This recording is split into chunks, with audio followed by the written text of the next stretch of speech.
Hello everybody, कैसे हैं आप लोग। आज हम लोग पढ़ेंगे क्रिस्टल में दोष।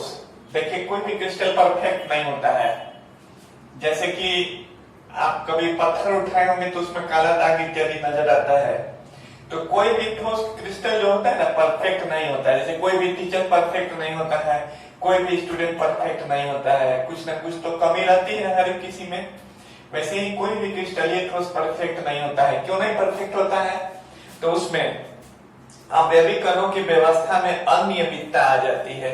तो यहाँ लिखा है क्रिस्टलीय ठोस में अपूर्णता, इम्परफेक्शन इन सॉलिड, या क्रिस्टल में दोष। अपूर्णता कहिए या दोष कहिए। तो क्रिस्टल में दोष क्यों उत्पन्न हो जाता है?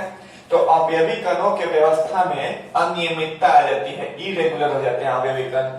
अवयवी कणों के व्यवस्था में अनियमितता आ जाती है। कैसे अनियमितता आ जाती है?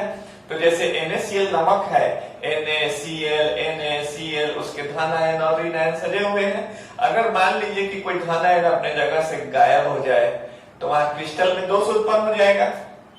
यही कारण है कि पत्थर इत्यादि आप उठाते हैं तो देखेंगे कि उसमें दाग नजर आता है। तो क्रिस्टलीय दोष के कारण ऐसा होता है।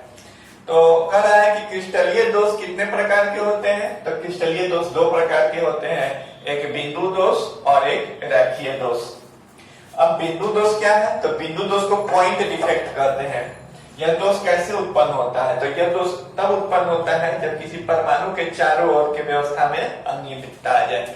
मान लीजिए कि यहाँ पर सोडियम परमाणु था, अगर इसके चारों ओर क्लोरीन, सोडियम, क्लोरीन ऐसे सजे हुए हैं, क्लोरीन हट जाए अपने से तो किसी परमाणु के चारों ओर की व्यवस्था में अनियमितता आ गया, जिसके कारण हमारा बिंदु दोष उत्पन्न होता है। यह दोष किसी परमाणु के चारों तरफ के आदर्श व्यवस्था में अनियमितता से उत्पन्न होता है। यानी किसी परमाणु के चारों ओर की व्यवस्था में कोई दूसरा परमाणु अपने स्थान से हट जाता है तो इसके कारण बिंदु दोष उत्पन्न होता है। अब है कि बिंदु दोष तीन प्रकार के होते हैं। तो कौन कौन होते हैं? तो पहला है स्टैइकोमेट्री दोष, दूसरा है अशुद्धता दोष और तीसरा है नॉन स्टैइकोमेट्री दोष। तो सवाल है कि स्टैइकोमेट्री दोष किसे कहते हैं, अशुद्धता दोष किसे कहते हैं और नॉन स्टैइकोमेट्री दोष किसे कहते हैं? तो इसके बारे में हम लोग अगले क्लास में बात करेंगे। Thank you so much.